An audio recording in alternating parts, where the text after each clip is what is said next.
welcome to another edition of Chef Stone Meets the Rock. Today we're going to be stuffing a chicken breast with sauteed spinach, some walnuts, some garlic. We're going to wrap it in bacon, serve it with a creamy polenta, and some sauteed mushrooms. We're going to make you a nice mushroom port reduction sauce, and it's going to be delicious. We ready to roll, everyone? All right. First, I'm going to take some paper. As always, remember, you don't want your cutting board sliding around. If you have a slippery surface, get a piece of paper under it. Okay. I'm going to turn my stove on.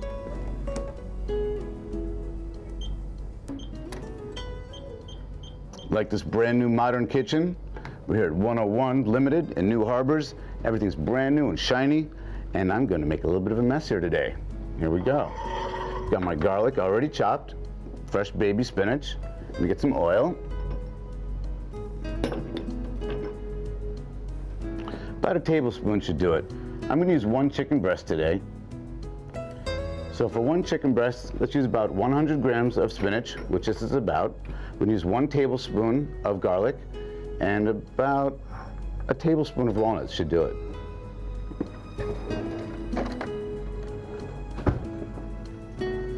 Right. I like to chop my garlic fresh. I don't like to buy it chopped. You definitely want to chop it fresh right before you use it. That way it stays effervescent. Okay, while we're waiting for this pan to get hot, what I'm going to do today is make a reduction sauce. What I do is I saute vegetables and I add stock. Let the stock reduce. Then I'm going to add wine. In this case, it's going to be a port wine. Okay, here's the port we've chosen. It's a Graham's port. And I'm going to reduce the port with some sugar. And when that gets very thick, I'm going to add that to the stock reduction. If I'm going a bit fast, don't worry. You're going to see it as it happens. Okay, I need a spoon.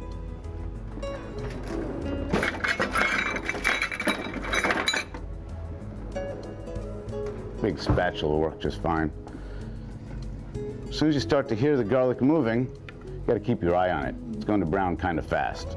Once we get a nice golden brown, we're going to add the spinach. A lot of people like to boil their spinach.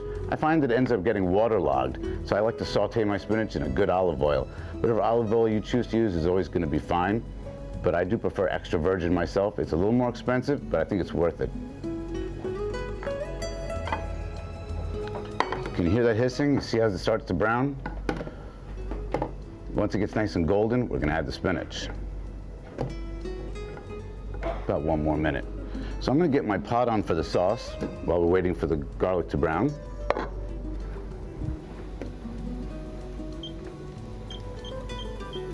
Again, I'm going to use a little bit of extra virgin olive oil because I do believe that extra virgin is going to give you better flavor. Okay, into the pan. About 2 tablespoons should do it. What I'm going to do is I'm going to start off with 4 cups of stock. It's going to be 2 cups of chicken stock and 2 cups of mushroom stock. If you don't have mushroom stock at home, you can use beef stock.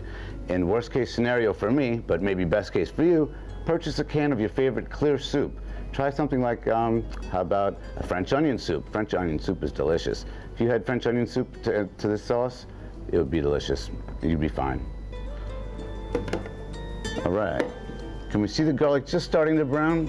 It's just beginning to turn brown. You don't want it to get too dark, because as it gets too dark, it's going to be a little bitter. All right? And we go with the spinach.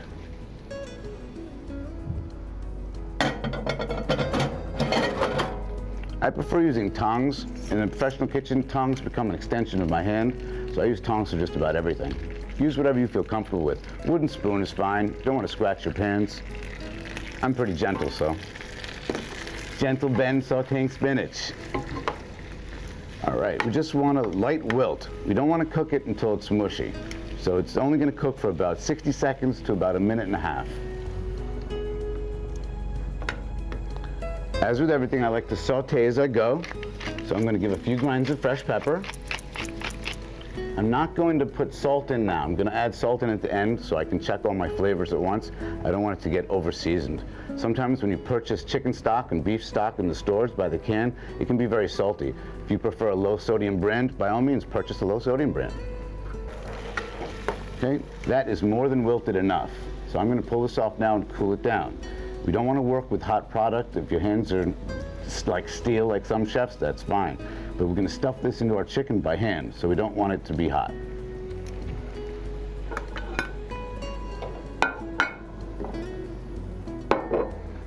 I'm just going to go right onto a plate.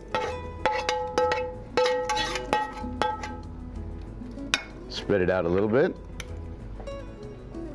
And I'm going to put the plate in the refrigerator to cool it down.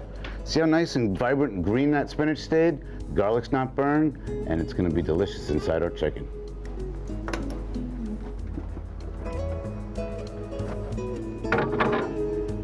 I'm not going to bother washing out my pan. I've got a nice garlic seasoned pan now. I'm going to use that same pan to saute the chicken at the end.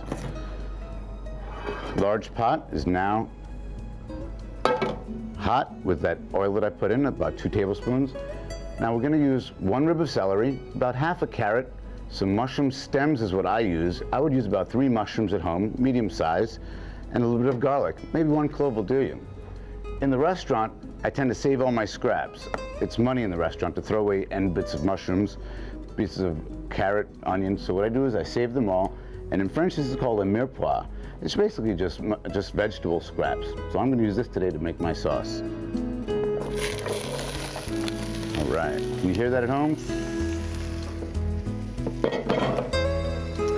When this vegetable mixture gets golden brown, I'm going to add a little tomato paste to it. I'm going to cook the tomato paste, add a splash of wine, let that reduce, then I'm going to add my stock. You'll be here with me, so you'll see it being done.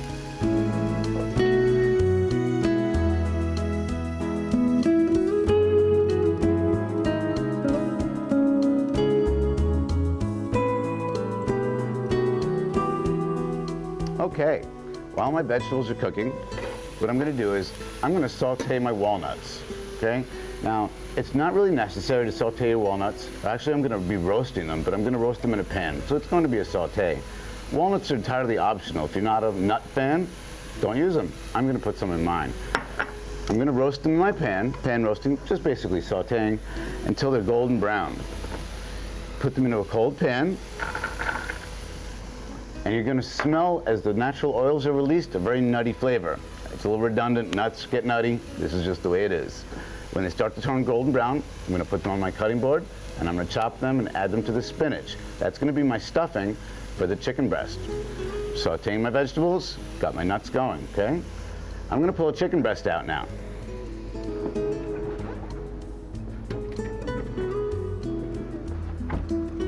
Stuffing a chicken breast is not very difficult. It's a very simple thing. A lot of people tend to cut too far into their chicken breast and make a flap. Then you end up having to do what's called trussing, sewing your chicken breast closed. That's very labor intensive and totally unnecessary. What I'm going to do today is take a very small knife. I'm going to insert my knife into the chicken breast and cut to the left and to the right, back and forth, so that I'm only making 1 incision, which will be very thin. I'm going to take my finger with the spinach and stuff it into that small hole. So the spinach will be going from one end of the breast to the other, but there'll only be a very small hole. What's going to happen when you cook the chicken breast is that small hole will adhere to itself. Both sides, the protein in the chicken are going to adhere as it gets to a certain temperature. So it'll basically seal itself. We'll have a nice pocket. Don't do this at home, kids. Hot nuts. All right, a little bit more color, and I can actually smell them roasting, and you will too at home. Like I said, that natural nutty oil that's released has a very distinct smell. I'm starting to get that aromatic smell now as the oils are being released from the walnuts, and I can tell by the color that they're golden brown and they've cooked just enough. I'm going to place them on my cutting board, let them cool just slightly before I actually start to chop.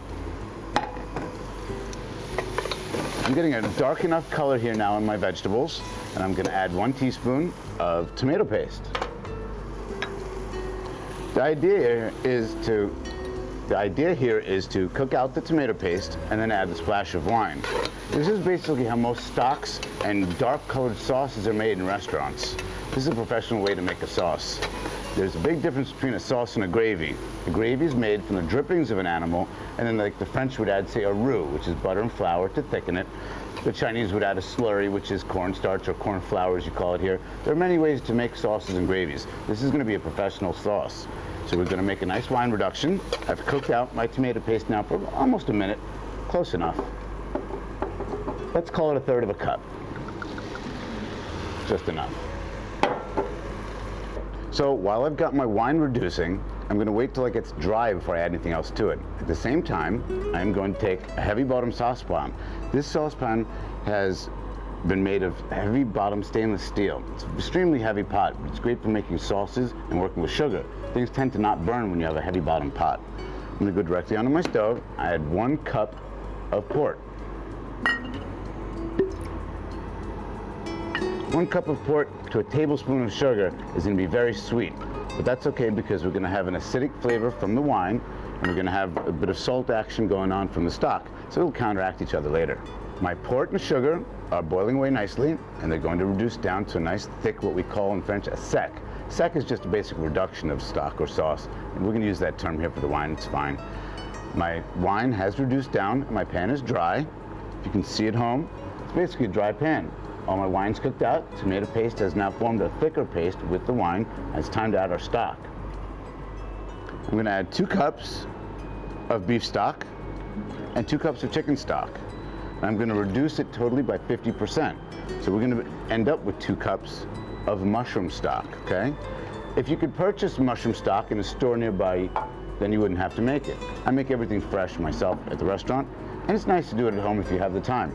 But chicken stock and beef stock with all these mushroom scraps and vegetables will give you a nice mushroom stock to work with. So again, we're going to take the mushroom stock at the end, add it to a port reduction, and we're going to make a nice mushroom port sauce, okay? Let's go 1, 2 on the chicken.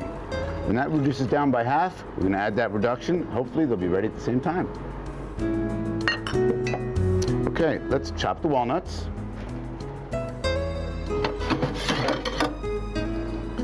I'm going to add 1 tablespoon of chopped walnuts to the spinach and then stuff our chicken breast with the spinach walnut mixture. So I don't really need all of these walnuts.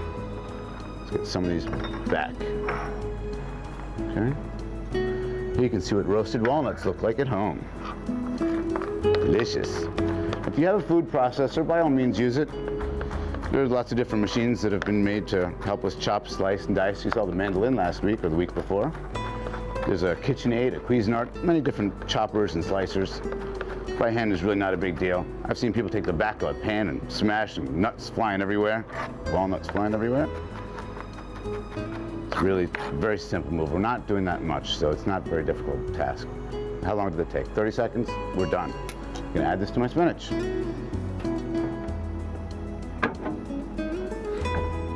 You can see how nice and green that spinach stayed? That's because I didn't overcook it. Again, I don't recommend boiling spinach, blanching spinach. Light saute in a good olive oil keeps it nice and vibrant and green. Can you see that at home? See how bright and green and vibrant those vegetables have stayed? Any vegetable that gets overcooked and mushy tends to turn a little bitter, and you lose all the vitamins and minerals. There's an Italian term called al dente. That's cooking your vegetables till it's just still a little crisp. That's how you stay healthy. Keep your vegetables vibrant and green, then you know that you still get all your vitamins and minerals. All right. Tablespoon. I've got too much. I'm going to get rid of the cutting board now. Give it a little rinse. I do this at the restaurant all the time. You got one dirty side, instead of just wasting soap, quick flip, clean cutting board, nice work surface. All right. Here's the tricky bit.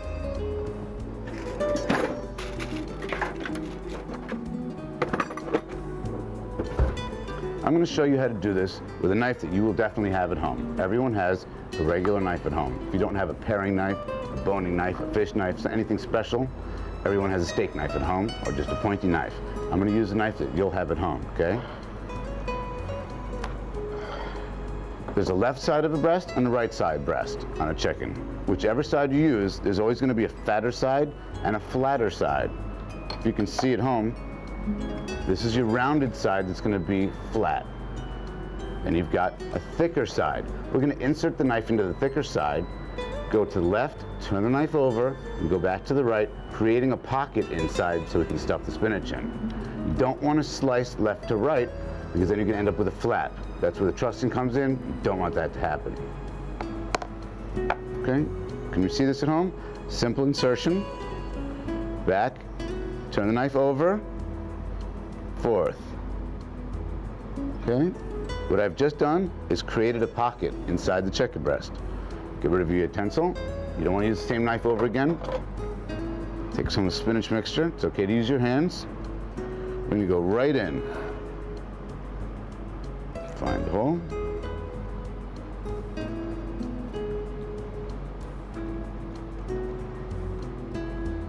It's a little on the messy side, but it's worth it at the end. All this garlic, walnuts, and spinach. It's going to be delicious. Okay?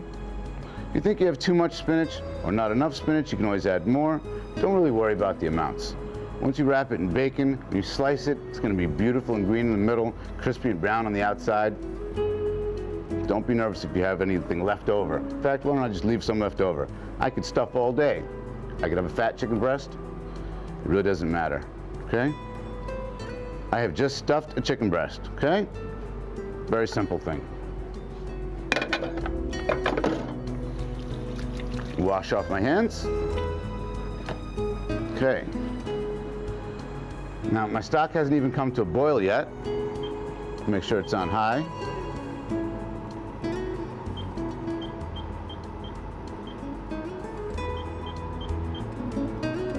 Okay. Can you see this reducing? The bubbles tend to start to get smaller as the sugar starts to come to a boil. As soon as it starts to get what looks to be thick enough to coat the back of a spoon, I'm going to take it off and let it sit on the side until my stock is reduced by half.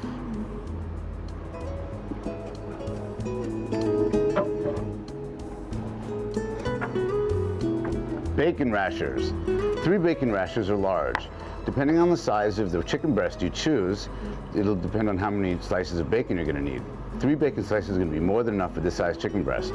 I would say this is a medium-sized chicken breast. 3 should do it. You need 3 toothpicks, 3 bacon rashers to 1 medium breast. Spread your bacon rasher out on your cutting board. Give it a light press. Put the tip of your chicken breast centered on the bacon rasher. Take the small flap of your bacon over first. Overlap it with the large slice of the bacon to cover it. So now you've made a little bit of a wrap. You're going to take a toothpick and insert it not just through the bacon rasher, but actually into the chicken. Into the chicken, then back out, just like sewing. It's one step, okay? In and out. Move your chicken breast to the side. Repeat. Spread your bacon out. Chicken breast on the bacon. Small flap over. Overlap with the large. Insert toothpick into the chicken, then out through the bacon again. To one fell swoop, okay? Last slice of bacon.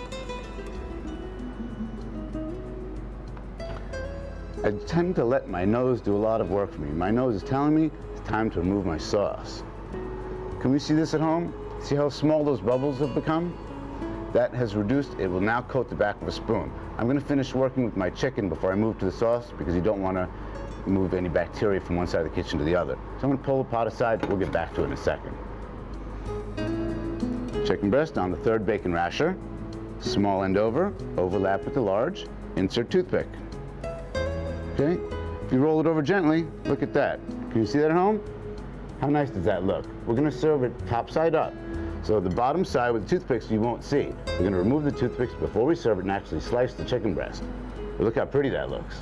Huh? How easy was that? Okay? I'm going to get rid of my contaminated cutting board. Always work clean. Clean your work area. Any chicken juice that may be on your cutting board, on your side, needs to go. Wash your hands. And move on to your sauce. Okay, I'm going to get a spoon out and actually show you that it coats the back of the spoon.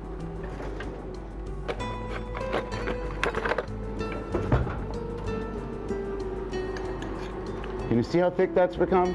You see how it's actually coated in the spoon? Watch the streak.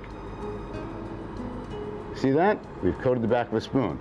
That's perfect. We're going to leave this onto the side and wait for our sauce to reduce. When our stock, has reduced by half, we're going to add that in. While I'm waiting that to get done, I'm going to saute the chicken breast. What we're going to do is just put a little bit of salt, a couple of good grinds of pepper. I'll season the other side after it's gone in the pan. Get your saute pan on a medium heat. If it goes up to about 10 on your electric stove, let's do it about 5. Medium heat's good enough. If you don't get a good sizzle, go up a little higher. You don't want it to burn, you want the chicken to cook through, so about a medium heat should do you, okay? If you're using a gas stove, medium flame, okay? A couple of tablespoons of oil. Now we don't need extra virgin olive oil for this. Any cooking oil is gonna do. We've already incorporated our flavor, we've got lots of different things going on. Any oil will be fine. You want to see a little bit of smoke rising off of your pan. I know it's going to be difficult because of the steam around it, but a little bit of smoke coming off the pan will let you know that your pan is hot enough to actually cook with. If you don't hear anything when you put food in your pan, I would stop and start over again. You want to hear a little bit of a hiss, okay? Now, what we're going to do is we're going to go toothpick side down first to seal the bacon rasher around the chicken. You need to seal that before you can flip it and turn your chicken breast around, or it'll open up on you. So toothpick side down first. Okay, do you hear that hiss? Wash your hands again now.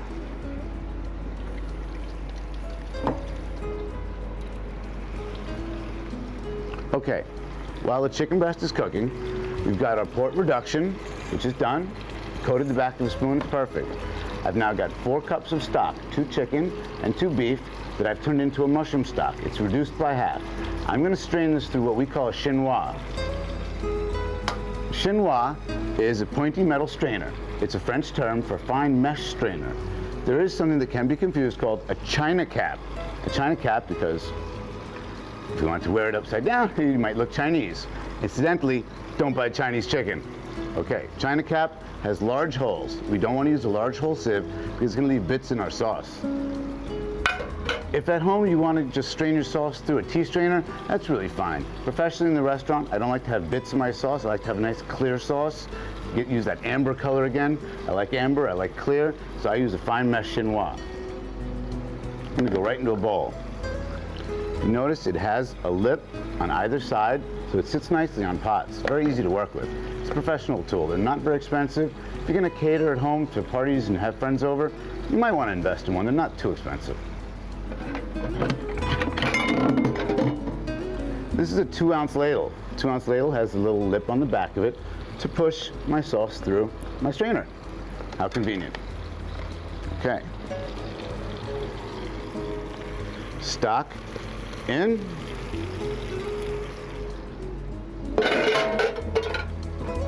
I'm going to press the vegetables to get that little bit of extra flavor out. All that nice caramelization of the vegetables that's caught in the onions and the carrots and the celery. You want to get all that flavor. So we press all that juice out, okay? You want to make a mess? Go underneath, go to your work surface. Okay. Now I'm going to add this to my port. And let that reduce again until it's thick. This is where it tends to get just a little bit tricky. Remember, these store-bought stocks can be a little salty, so you need to taste as you go. If it's a little bit salty now, or it tastes just right to you now, what we're going to end up doing is we're going to add some gravy granules at home. Professionally, we add what's called base. This is a powdered base. It's basically like a gravy granule which you can buy in your local supermarket. It does have a thickening agent in it, so you could add at any time you want to your stock and make a nice sauce. You just have to add more of it if you don't reduce your sauce enough. So you could take a large pot of any liquid and continue adding this to it, and you'll end up with a sauce. But I like to taste as I go to make sure that the flavor I want is there.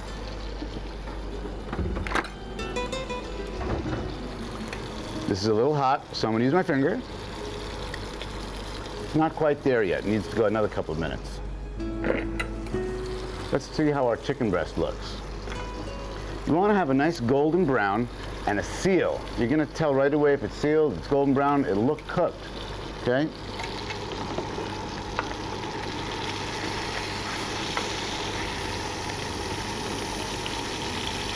Not quite yet. In fact, I'm going to turn my heat up. Let's go up to 3/4 of the way. All right? Now, while my chicken's cooking and my sauce is reducing, we're going to make some polenta, the last step in our meal here. Remember, you generally want to have a starch, which is going to be our polenta, a protein, which will be your meat, your fish, your chicken, and a vegetable. So we're going to have all three of those on our plate today.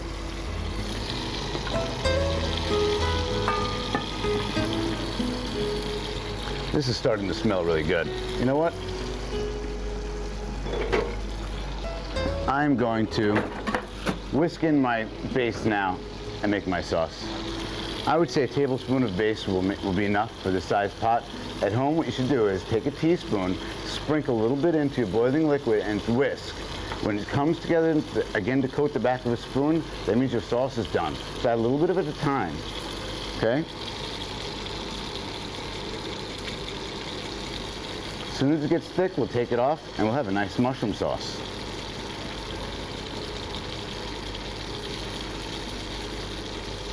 It's difficult for me to actually measure as I go. I'm used to in the restaurant at Evie's, we make big pots of sauce at a time. So saying a teaspoon here, a tablespoon there, for me, I'm using large ladles. All right? But the way to test this is take a clear white plate and a spoon.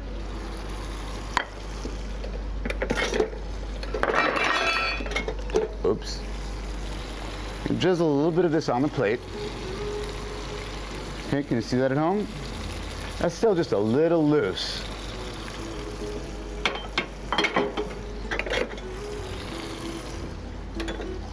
I can reduce the sauce more, or I can add more gravy granules or base to it. I want to speed things up, so I'm going to whisk in a little bit more gravy granule to it. I can again tell by the size of my bubbles that this sauce is done. I'm going to pull this off. Okay? I'm going to get my next pot going for the polenta. Let me show you that on a plate one more time.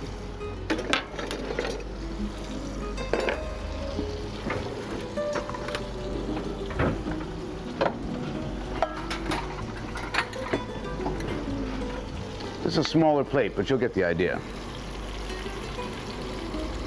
Can you see how nice and brown that is? You see that?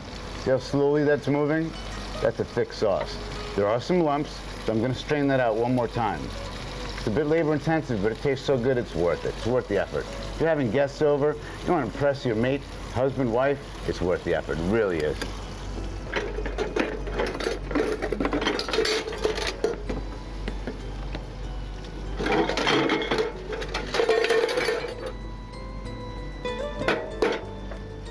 Okay, bowl, same chinois, we're going to use it over again. Right in. I bet I won't even have to press this through with the ladle. Look at that, little shake. Sauce. I like to add a little bit of fresh pepper at the end. And what we've got here is a port wine mushroom sauce. I wish you could smell this at home. You will if you make it. It's going to be delicious. Sauce is done. Let's set it aside.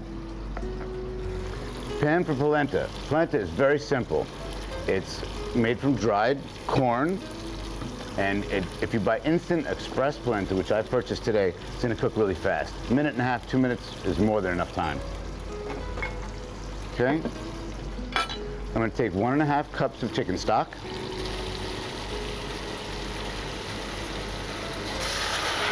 Hot pan, don't burn yourself.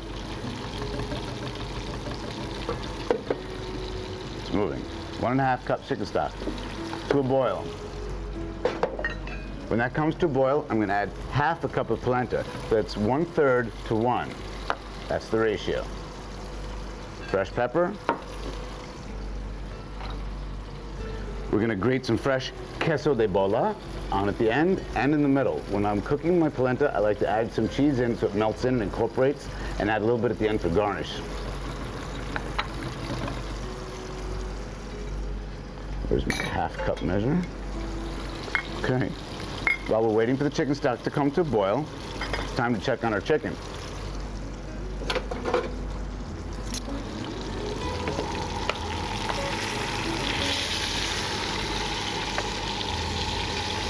You see that golden brown? Look how nice that looks. Time to turn the chicken over. The bacon rashers have sealed. They're not going to open up on us. We don't have to be as delicate anymore. Over the chicken goes.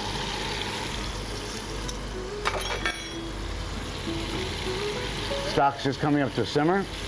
You don't actually have to wait till it's 100% boiling. We're going to go at the simmer point.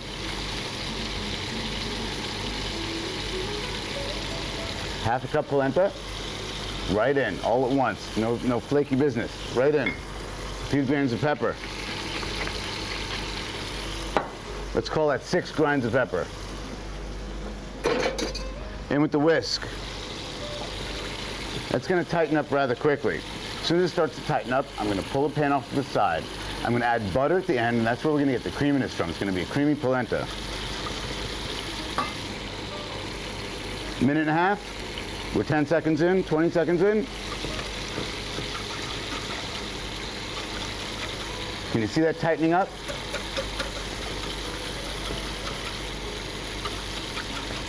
I'm gonna chance it. While that's coming to a boil, I'm gonna quickly slip my chicken breast into the oven. You wanna go in at about 220 degrees Celsius. It's about 350 degrees Fahrenheit or gas mark 4.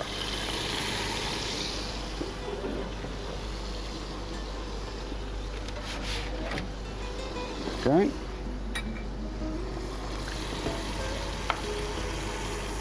You want to leave your toothpicks side up because we've already seared that side off. You want the other side to continue searing and brown. The only way to make that happen is the unseared side to continue cooking downside on your tray.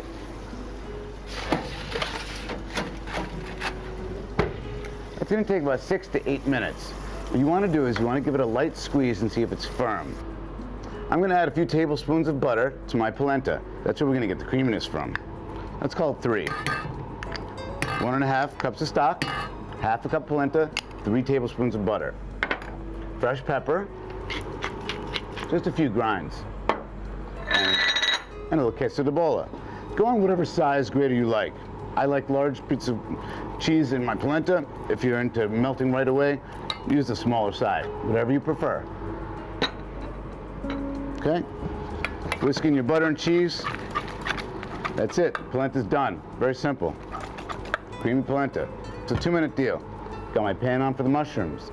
Today, I'm using shiitake mushrooms, oyster mushrooms. They do have a different name here, but oyster mushrooms is what we call them in basically the rest of the world. They do look like an oyster. And I'm using button mushrooms, okay? So I've got 3 different kinds of mushrooms in my pan. This way I can call it wild mushrooms. It's a wild mushroom mix. Sounds exciting. I have enough oil left released from the bacon rashers and the chicken in the pan. Going right in with the mushrooms. Let's pull out our chicken and see if it's done. 6 to 8 minutes, that's 6 to 8 minutes on our chicken should be more than enough. Once we've made a pocket, the chicken that's actually cooking is very thin on the outside. It's not a thick piece of chicken anymore. We have cooked spinach and walnuts in the middle.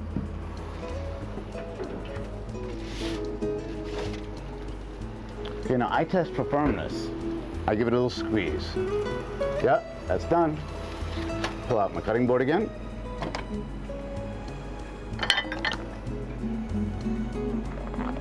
Paper towel underneath.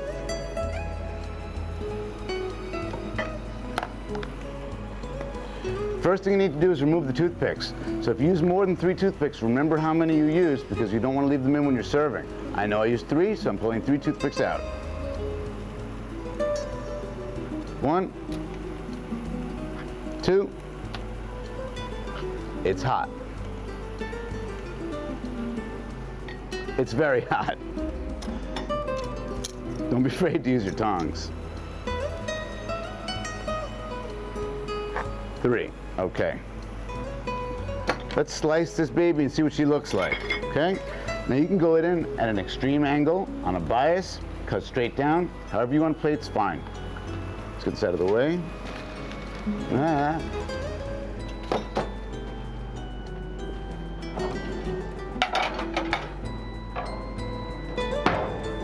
Here's our plate.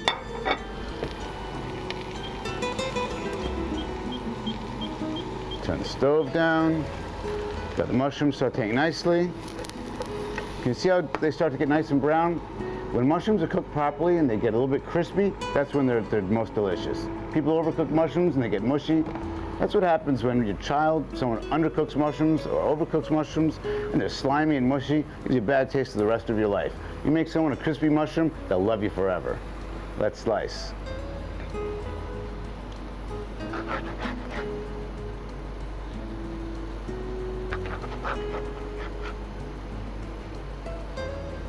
I'm going to pull out a nice large centerpiece for you to see. Okay, can you see that? How nice does that look? Look how vibrant and green the spinach stayed. Delicious. I'm gonna fan out a few slices, put my polenta, sauce, and mushrooms on the plate, and we're done.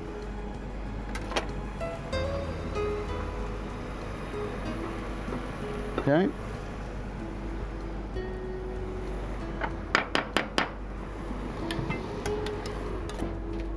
Remember, it's important to taste as you go. If you think your polenta's gotten a little too stiff, which mine has because it's been sitting, I'm just gonna add a touch more butter. Check for seasoning, salt and pepper. Perfect. Nice little pile. Creamy polenta, stuffed chicken,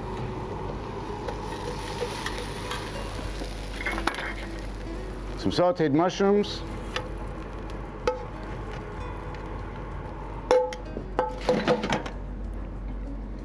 and a little bit of that pork sauce.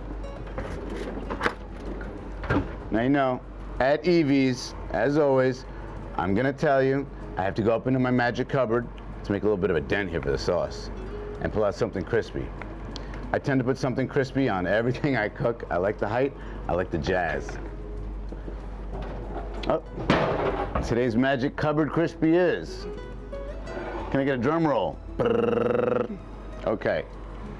I've made potato maximes. Can you see that at home?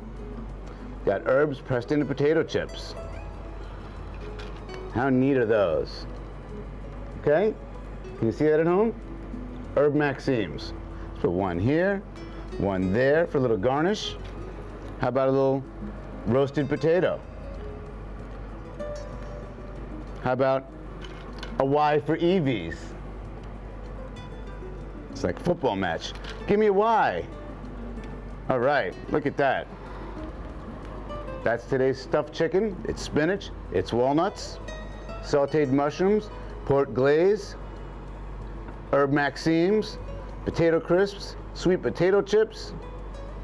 We're delicious. We're done. I'll see you next week.